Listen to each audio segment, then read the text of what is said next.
BD5 Pilot with you out on a Thursday afternoon at the Hillsboro hangar, and let me show you what I'm working on today.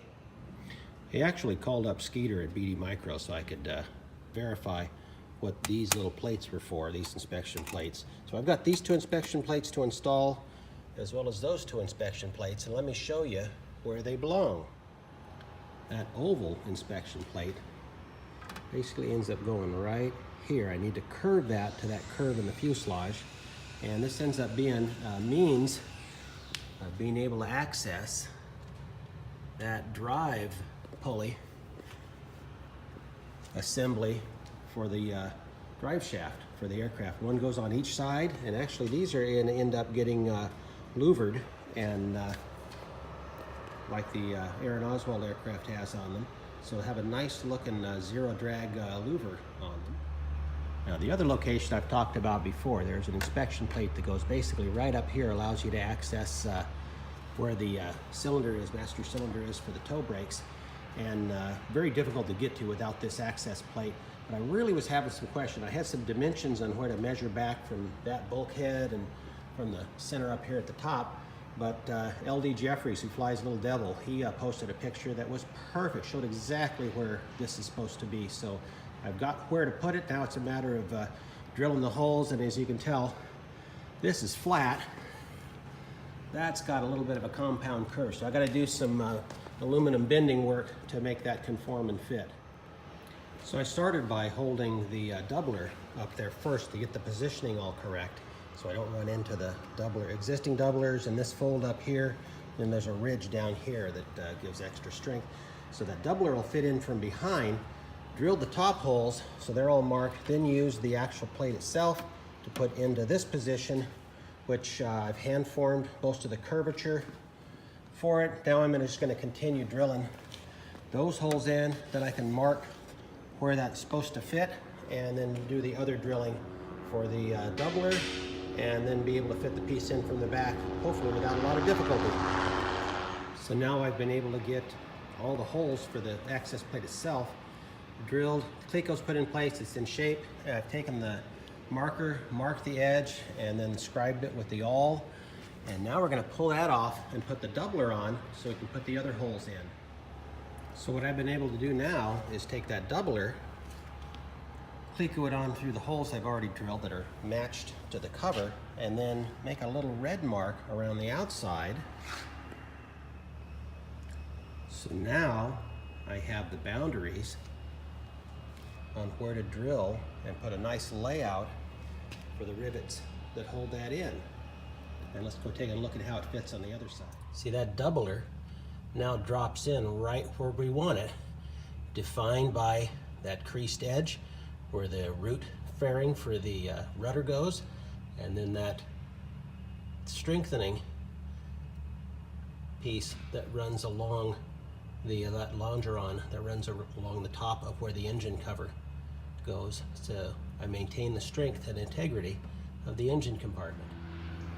And now with a little trial and error, that allows me to get a nice 1.25 inch spacing with a little closer spacing through the curve, so that that's going to be a nice fit when I get that doubler put in. And there, that's a pretty symmetric, good looking layout for the rivets for the doubler, as well as the pre-drilled holes that handle where the screws go. Next, pull everything out, cut that hole out. In the process of getting ready to do all this, I realized I needed more Clecos, and guess where they are?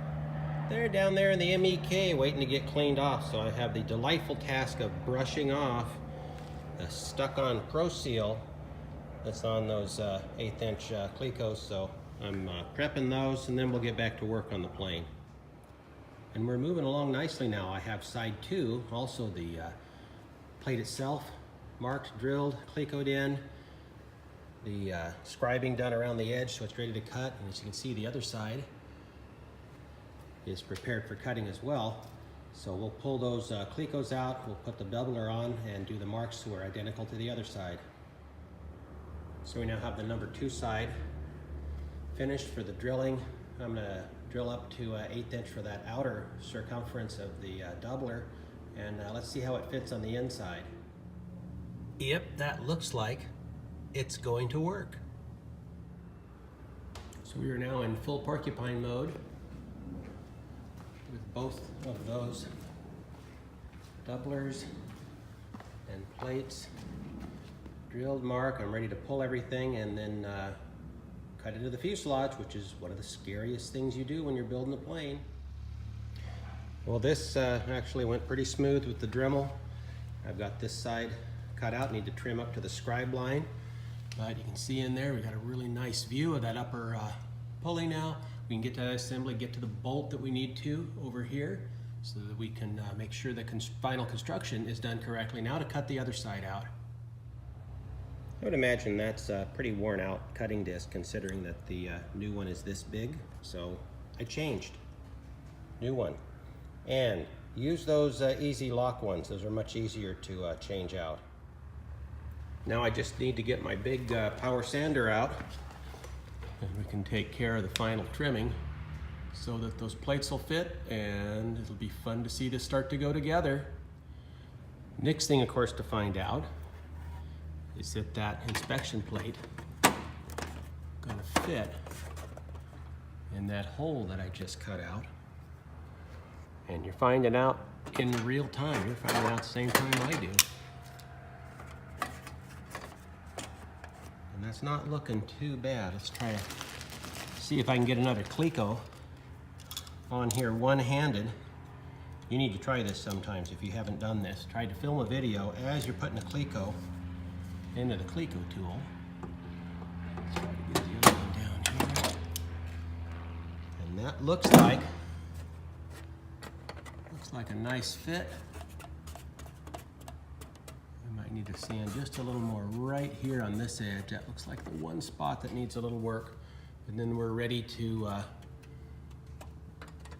deburr, put some flush rivets over here, and then over here we need to drill that out so that we can put the nut plates behind it. So there we have a good fit with the lid itself. The plate is looking like it's going to work right. I've got part of it drilled out to 1/8 inch. I'm going to pull those last clecos and then we're going to take it over to the bench, put the nut plates in and do some dimple dyeing after we've deburred everything. So now the nut plates are held in place on that doubler with the clecos, and we're ready to drill those out and then start setting those little cherry rivets in. There's something very satisfying about getting to this stage of having the parts, all the trimming, all the cutting, all the drilling, working out, and then I just love looking at a dimple dyed piece after I finished producing it. And we're about ready to take it over and do a final fit on there. We'll cleco in the doubler and then we'll screw in the access panel, make sure everything works. So the doubler looks good, fitment is just right. All of those clecos went in without any difficulty. So next step is screwing the access plate itself on. And there we have a success story. The inspection plate is nice and trim, fits that spot very well. It's conforming, and all the screws went in without cross-threading. Isn't that a happy sight? I haven't even looked at it from the inside yet. Let's take a look. And there we have it viewing through the other inspection plate, which you can see I still need to trim that edge, but nice clean installation. Very nice kit that BD Micro has there. So that's going to call it quits for this evening. It's about 7:30 on Thursday evening, so I'm ready to wrap everything up and get out of here. Aren't these lights just really nice inside this hangar? That, along with the white color from the insulation in here, just really makes this a nice place to work even when it gets dark outside. BD5 Pilot out for now.